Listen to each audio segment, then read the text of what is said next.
Arts का बलूचिस्तान में एक अपना डिपार्टमेंट होना ये एक बहुत बड़ी बात है।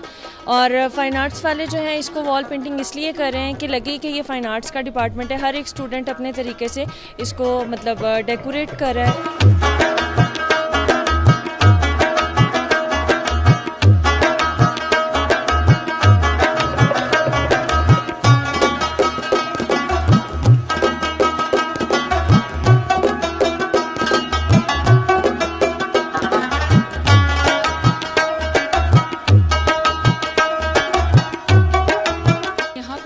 हमारे पास फैसिलिटीज़ भी बहुत है, एक स्पेस जो एक आर्टिस्ट को चाहिए होता है कि हम लोग रिलैक्स होकर काम करते हैं बगैर किसी डिस्टर्बेंस के।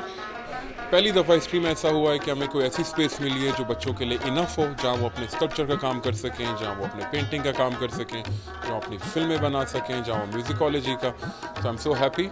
स्पेस का होना इसलिए इम्पॉर्टेंट था ताकि बच्चों को वो माहौल और वो इन्वायरमेंट मिले जिसमें वो हैप्पी होकर काम कर सकें। अल्हम्दुलिल्लाह अभी वो टाइम आया, वो दौर आया कि जब बच्चों का काम, मैं कह रहा हूँ, इंटरनेशनली कम्पीट करना शुरू कर देगा दुनिया के साथ। यहाँ के बच्चे बहुत क्रिएटिव हैं, बहुत टैलेंटेड हैं अल्हम्दुलिल्लाह। यहाँ पे हमारा फ़ाइन आर्ट्स बहुत डेवलप हो चुका है, प्रिंट मेकिंग डेवलप हो चुका है, सेरेमिक डेवलप हो चुका है, स्कल्पचर डेवलप हो चुका है, म्यूज़िकोलॉजी हम लूप में है, वो स्टार्ट हो रहा है, और film that's also in the loop, उस पर भी काम हो रहा है।